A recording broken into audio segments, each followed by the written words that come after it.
मैंने sir bad word बोले, ठीक मैं मानती हूँ।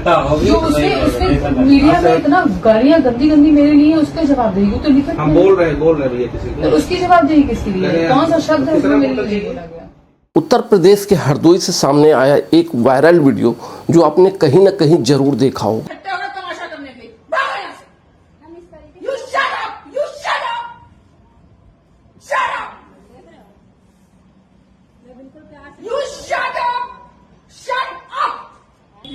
बच्चे लाके दीजिए, प्लीज बचाइए, लाके दीजिए बच्चे, निकालिए यहाँ से उठ के, हटाओ रास्ते से नाम, तुरंत हटाओ यहाँ से नाम। You shut up! Shut up!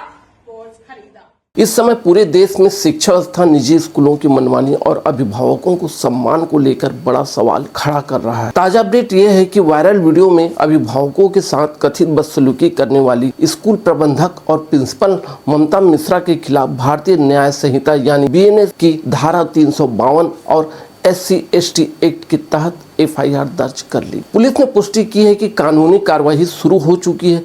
Social media पर यह मामला फैलने के बाद अब प्रशासन भी हरकत में आ गया है। एक तरफ प्रिंसिपल का माफी वाला वीडियो जो आपने देखा होगा, तो दूसरी तरफ है पीड़ित परिवार न्याय की मांग पर अड़ा हुआ है। सवाल यह है, क्या स्कूल अब शिक्षा के मंदिर कम और व्यापार का केंद्र ज्यादा बनते जा रहे हैं? पूरा मामला है 24 अप्रैल 2026 का, जब हरदोई के सनबीम स्कूल में पढ़ने वाली UKG छात्रा की मां नीलम अपनी बेटी को स्कूल से लेने पहुंची थी। आरोप प्रत्यारोप का खेल चल रहा था। आरोप तो यह था कि स्कूल प्रशासन ने पहले से ही खरीदे गए कोर्स मटेरियल के बावजूद परिवार पर लगभग 1200 के अतिरिक्त कापियां खरीदने का दबाव बनाया था। नीलम वर्मा का यह कहना है कि उन्होंने स्कूल प्रबंधन से यह साफ कहा कि हमें 15 दिन का समय चाहिए क्योंकि अभी मेरे पति की सैलरी नहीं आई है। लेकिन इसी बात पर प्रिंसिपल मैडम भड़क उठती हैं। वीडियो वायरल में यह देखा गया कि स्कूल की प्रबंधक और प्रिंसिपल ममता मिश्रा अभिभावकों पर पूरी तरह से चिल्लाती नजर आई। वीडियो में कथित तौर पे वो set up, get out, bloody fool, गंवार और जैसे शब्दों का इस्तेमाल किया गया था। इतना ही नहीं, उन्होंने कथित रूप से यह तक कह दिया कि इनके बच्चों का नाम रजिस्टर से काट दो, स्कूल से निकाल दो। यह भाषा सिर्फ एक अभिभावक को अपमान नहीं था, बल्कि उस सोच को उजागर करती है जहाँ फीस देने वाला अभिभावक भी सम्मान का अधिकार नहीं समझा जाता। वीडियो वायरल होते ही सोशल मीडिया पर लोगों का गुस्सा फूट पड़ा। कई लोगों ने इसे शिक्षा प्रणाली पर एक शर्मनाक तस्वीर के रूप में बताया है। लोगों ने यह सवाल उठाया कि क्या स्कूलों को बच्चों की पढ़ाई से ज्यादा फीस वसूली की चिंता है? कौन सी किताब आनी चाहिए, कहां से खरीदी जानी चाहिए, जूता कहां से खरीदना है, बैग कहां से खरीदना है, यूनिफॉर्म कहां से खरीदना है? क्या यह स्कूल तय करेगा? क्या स्कूल के पास एक कमीशन मॉडल है जिसके तहत यह सारी व्यवस्था की जाती है?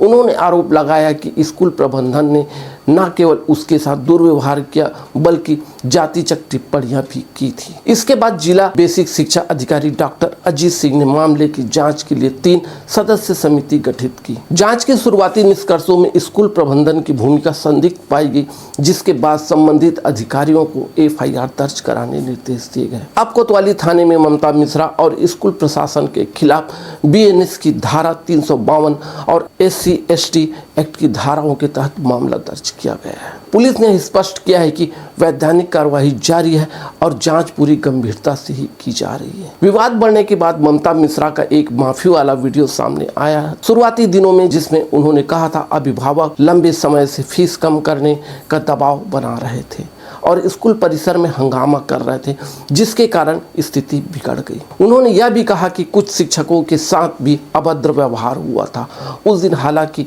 उनका यह स्पष्टीकरण सोशल मीडिया पर लोगों के गुस्से को शांत नहीं कर पाया। असल मुद्दा सिर्फ एक वीडियो नहीं है, यह मामला उस गहरी समस्या को सामने लाता है जहां निजी स्कूल शिक्षा की सेवा नहीं बल्कि व्यापार मानकर चला रहे हैं। महंगी किताबें तय खरीदने का दबाव, अतिरिक्त शुल्क और स्कूल की फीस को लेकर कठोर। अब यह समस्या आम होती जा रही है, बहुत नॉर्मल होती जा रही है। अभिभावक अक्सर बच्चों के भविष्य की चिंता में आवाज़ उठाने से डरते हैं, लेकिन हरदोई की इस घटना ने कई परिवारों को बोलने की हिम्मत दी। भारत में शिक्षा को हमेशा सम्मान और समान अवसर का माध्यम माना गया है, लेकिन जब स्कूल प्रबंधन आर्थिक दबाव बनाकर अभिभावकों को अपमानित करने लगे तो यह पूरी व्यवस्था पर सवाल खड़ा हो सकता है। अगर कोई माता पिता कुछ समय मांगते हैं तो क्या उनके साथ इस तरह की भाषा और व्यवहार उचित है? अगर उन्होंने 10-15 दिन का समय मांग लिया तो क्या हो गया? क्या बच्चों की शिक्षा इतनी महंगी हो चुकी है कि सम्मान भी फीस की रसीद से तय होगी? इस घटना ने प्रशासन को भी यह सोचने पर मजबूर कर दिया कि निजी स्कूल के फीस संरक्षण, व्यवहार नीति और जवाबदेही को लेकर सख्त नियमों की जरूरत है, क्योंकि अगर शिक्षा संस्थानों ने अभिभावक को ही अपमान और भेदभाव का सामना करना पड़ा तो समाज के लिए बेहद चिंताजनक संकेत है। हरदोई का यह मामला अब शायद पूरे नेशनल लेवल पर एक मुद्दा बन चुका है, एक स्टैंड बन चुका है। प्रिंसिपल मैडम ने जब ये पूरा मामला सोशल मीडिया पे वायरल हुआ, जहां वो वीडियो में चिल्ला रही थी अभिभावकों पे, उसके बाद एक वीडियो उन्होंने बाकायदा बनाया जहां वो यह कह रही थी कि यह मामला किताब से संबंधित था ही नहीं।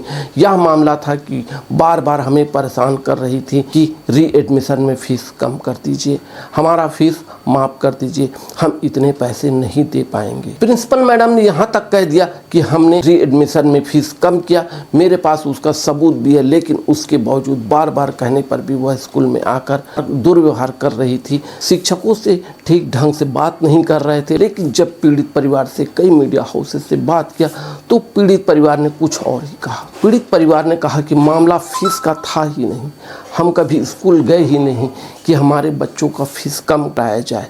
हम गए थे क्योंकि वहाँ जो अतिरिक्त मटेरियल एड ऑन किया गया था उसकी कीमत थी 1200 से 1500 के बीच में थी। हमने बस यह कहा कि मेरे पति की सैलरी अभी नहीं आई है, हम क्या यह 10-15 दिन के बाद खरीद के दे सकते हैं। और जो पीड़ित परिवार की माता जी, उन्होंने यह भी कहा कि मेरे बच्चों को होमवर्क नहीं दिया जा रहा था, उसके साथ भेदभाव किया जा रहा, उसे अलग थलग बिठाया जा रहा था। खैर, इसके बारे में आप क्या सोचते हैं या हमें कमेंट्स में अपनी राय जरूर बताइएगा।